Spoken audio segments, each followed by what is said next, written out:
하나님 말씀 사사기 7장 19절에서 25절까지의 말씀입니다. 사사기 7장 19절에서 25절까지의 말씀입니다. 19절입니다. 기드온과 그와 함께한 100명이 이경초의 진영 근처에 이른즉 바로 파수꾼들을 교대한 때라. 그들이 나팔을 불며 손에 가졌던 항아리를 부수니라.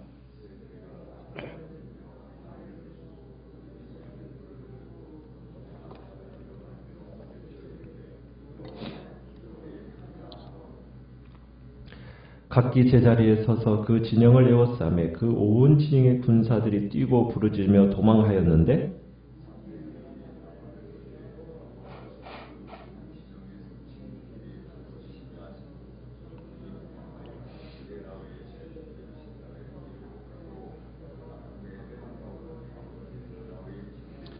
이스라엘 사람들은 납달리와 아셀과 온 므낫세에서부터 부름을 받고 미디안을 추격하였더라.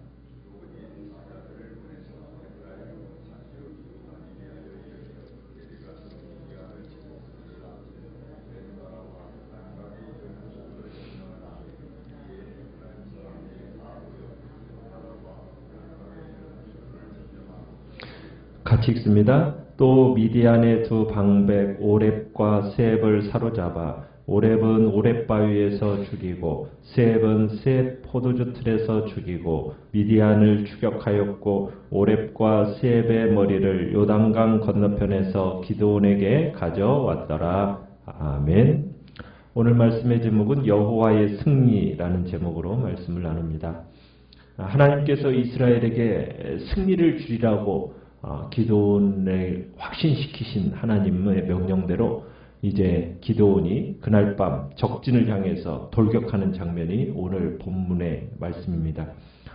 기드온을 쫓은 제1대 100명의 병사가 숨을 죽이고서는 적진 가까이 접근한 것은 이경초라고 되어 있습니다. 이 이스라엘은 밤을 3경으로 나눠요. 그래서 1경이 4시간씩인데요. 1경은 해지 6시부터 시작해서 10시까지, 그리고 2경은 10시부터 새벽 2시까지, 그리고 3경은 2시부터 6시까지 이렇게 되어 있는데, 2경초라고 하면은 어떻게 보면은 지금이야 뭐 이렇게 불빛들이 많은 시대니까 그렇지만 그 당시에는 그런 불빛이 없지 않습니까? 지금 이제 가장 깊은 밤이라고 말할 수가 있는 겁니다. 어떻게 보면 제일 피곤하고 곤하게 잠자고 있는 그 시간. 미디안 연합군 진영에 이들이 도착했을 때 그때가 또 어떤 시기였다고 얘기하고 있습니까? 파수꾼들이 교대하는 시간이었습니다. 그러니까 이 시간이 적진을 공격하기에 가장 적합한 시간이에요. 왜냐하면 미디안 군사들이 이제 잠에서 깨어서 교대하기 위해서 장막 밖으로 나오는 때 초병을 보고서는 아마 이미 적이 침투하는 것으로 오해하기 좋은 시간이 바로 또 이 교대하는 시간이거든요. 그러니까 하나님께서 이 전쟁에 개입하셔서 상황을 조정하고 계신다라는 것을 우리가 볼 수 있는 겁니다. 자, 미디안과의 전쟁을 위해서 기드온의 300용사가 준비한 무기는 뭐였습니까? 적진에 도착한 300명의 용사가 기드온이 이끄는 대로 제1대 신호에 따라서 먼저 나팔을 불죠. 19절에 보면 나팔을 부면은 곧바로 손에 가졌던 횃불이 숨겨져 있는 그 항아리를 일제히 부숩니다. 그리고는 왼손에는 횃불을 들고 그러면서 외치는 소리가 있죠. 뭐라고 외칩니까? 20절 끝에 보니까 여호와와 기드온의 칼이다 라고 외칩니다. 자, 그러면서 나팔 소리가 나더니 그 다음에 뭔가 부서지는 소리가 나고 거기다가 사방에서 횃불이 타오르는 장면 한번 상상을 해보십시오. 지금 300개의 횃불이 지금 사방에서 막 불타오르고 300개의 나팔이 동서남북에서 막 울려 퍼지면서 그러면서 300명이 여호와와 기드온의 칼이다 외치는 그 고함 소리 한번 머릿속에 그려보시라는 겁니다. 자, 한밤중에 이런 사방에서 비치는 횃불 또 고함 소리, 나팔 소리 이 소리에 미디안 군사들이 혼비백산했습니다. 성경에서는 그렇게 21절에 얘기하고 있죠. 그 진영의 군사들이 뛰고 부르짖으며 도망하였다 이렇게 적고 있어요. 그러니까 기드온 군대는 그저 가만히 서서 지금 적진을 사면으로 에워싸고 왼손으로는 횃불을 들고 오른손으로는 나팔을 불면서 고함을 치고만 있는 겁니다. 이들에게 칼이 있어요, 없어요? 칼이 없어요. 그죠? 두 손 다 지금 횃불 들고 나팔만 들고 있는 거지 칼이 없습니다. 칼이. 자, 나팔과 항아리하고 횃불만 가져왔을 뿐이거든요. 그냥 그들이 하는 일은 뭐예요? 각자 자신들의 자리를 지키면서 계속 나팔 불고 소리를 지르는 겁니다. 그러자 여호와의 칼의 모습이 드러났습니다. 여호와께서 이스라엘의 적들이 자기들끼리 서로 칼을 치도록 하신 거예요. 22절에 보면 그렇게 얘기하고 있죠. 그 온 진영에서 친구끼리 칼을 치게 하셨다. 하나님이 그렇게 하신 거예요. 자, 어떻게 해서 이런 일이 가능하게 됩니까? 이스라엘이 이런 전략으로만 승리를 거둔 것은 이스라엘이 이 같은 전략으로만 승리를 거둔 게 아니죠. 오랫동안 어떻게 보면요, 전투에 단련된 병사들이라면요, 처음에는 이렇게 혼란에 빠졌다가도 일시에 전열을 정비할 수가 있어요. 그런데 이 미디안 군사는 완전히 무너져 버린 것. 왜? 여호와의 간섭하심이기 때문이죠. 그래서 우리가 21절을 다시 한번 보시면은 지금 기드온 군의 공격을 받은 적군의 상황을 이렇게 묘사를 했어요. 큰 혼란과 연관된 동사 3개를 쓰고 있는데요. 뛰다라는 건 뭐냐면 갈팡질팡 뛰어다녔다는 얘기고요. 부르짖었다는 아우성 치면서 부르짖었다는 거고요. 도망쳤다라는 것은 허겁지겁 도망쳤다는 겁니다. 그러니까 하나님의 그 공포와 두려움으로 이들이 사로잡히니까 막 적들을 상대로 해서 싸워볼 생각도 못하고 허둥대다가 서로를 상대로 해서 막 칼질을 해댄 겁니다. 또 아군과 적군이 쉽게 구분이 되지 않는 밤이었고 또 이 민족이 한 민족이 아니잖아요. 최소 3개의 민족이 모인 연합군이었기 때문에 한번 혼란이 빚어지니까 아무도 걷잡을 수 없게 된 겁니다. 그러면서 너무 많은 사람들이 서로 치고받고 죽으면서 많은 사상자들이 낸 기가 막힌 전쟁이 바로 이 미디안 대첩인 거죠. 자, 그러더니 패배한 이 미디안 연합군이 쫓아오는 자가 없는데도 불구하고 막 그들의 고향인 요단강 동쪽 사막으로 막 도망치기 시작합니다. 그래서 22절에 보면 그들이 어디까지 후퇴했다고 얘기합니까? 스레라의 베시다에 이르고 또 답바에 가까운 아벨 무홀라의 경계까지 이르렀다. 이렇게 거기까지 후퇴를 했다는 거예요. 여기가 어딘지는 정확한 지명을 지금은 확실히는 알 수 없습니다. 그런데 이들이 요단강을 건너왔다는 것을 감안하면 아마도 전쟁이 시작된 이스라엘 평지에서 요단강 쪽으로 가는 길목이지 아니었을까 이렇게 생각할 수가 있는데요. 이스라엘 평지에서 자기들끼리 막 치고받다가 요단강을 건너기 위해서 지금 요단강 지역으로 도주로를 지금 잡은 겁니다. 어떻게 보면 참 상식적으로 이해가 안 되는 전쟁이죠. 이 몇만 명하고 몇 명이 싸우는 겁니까? 13만 5천 명 대 300명이에요. 그것도 칼과 창으로 싸운 게 아니라 횃불 들고 나팔 들고 싸운 겁니다. 근데 어떻게 해서 이렇게 패해서 도망갈 수 있다는 건가? 이건 참 하나님께서 이루신 기적이라고 밖에는 설명할 수가 없는 거죠. 근데 도주하는 이 적들을 그냥 보낼 수가 없었어요. 그래서 기드온이 이제 쫓아가게 한 지파들이 있죠. 어디 지파들입니까? 23절에 보니까 납달리, 아셀, 온 므낫세 지파들입니다. 그러니까 이들은 이스라엘 평지 인근 지역에 살고 있는 지파들이에요.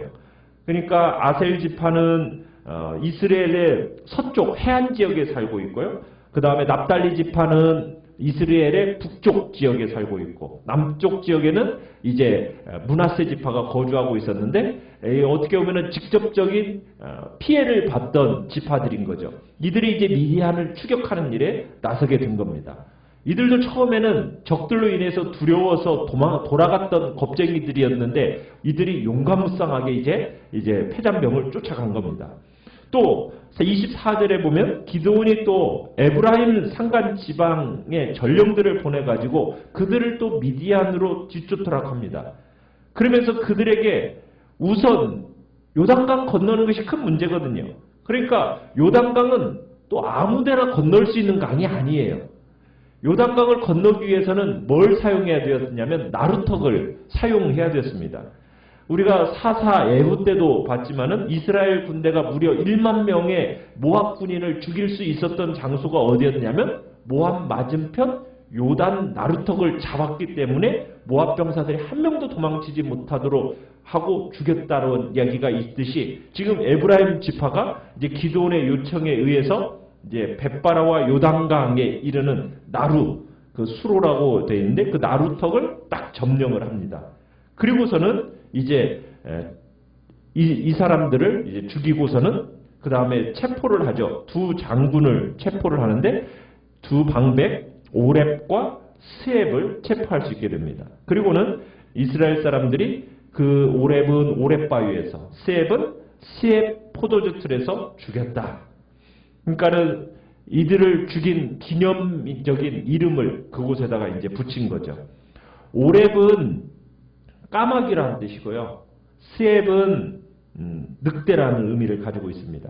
그래서 이스라엘을 어떻게 보면 물어 죽이던 늑대, 또 물려 죽은 이스라엘의 시체를 뜯어먹던 까마귀, 결국 하나님의 심판을 받아서 죽게 된 겁니다. 에브라임 사람들은 이제 그들의 목을 잘라다가 기드온에게 가져왔어요. 기드온의 군대 크게 승리를 거뒀잖아요.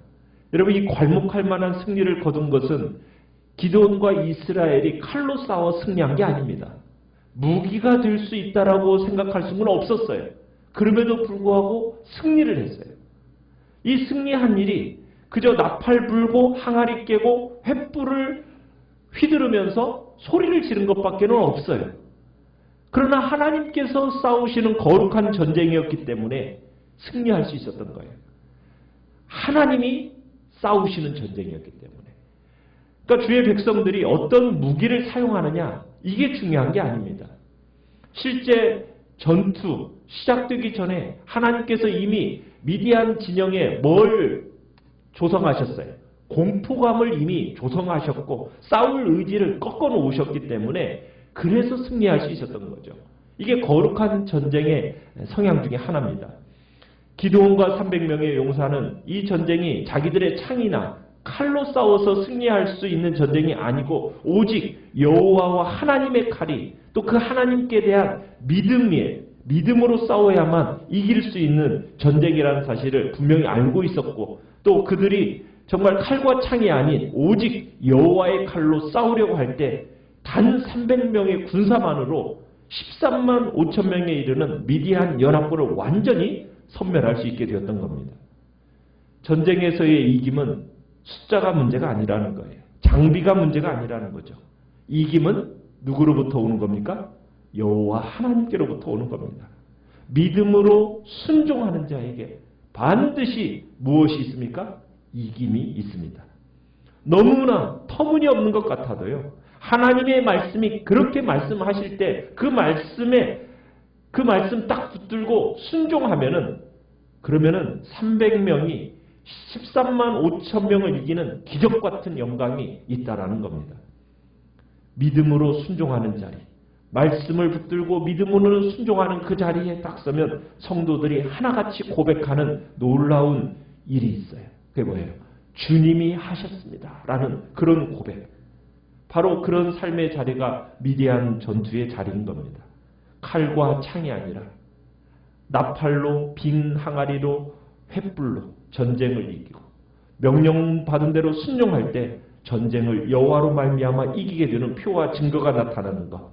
이게 바로 오늘 미디안과의 전쟁에서 우리에게 주시는 메시지인 겁니다.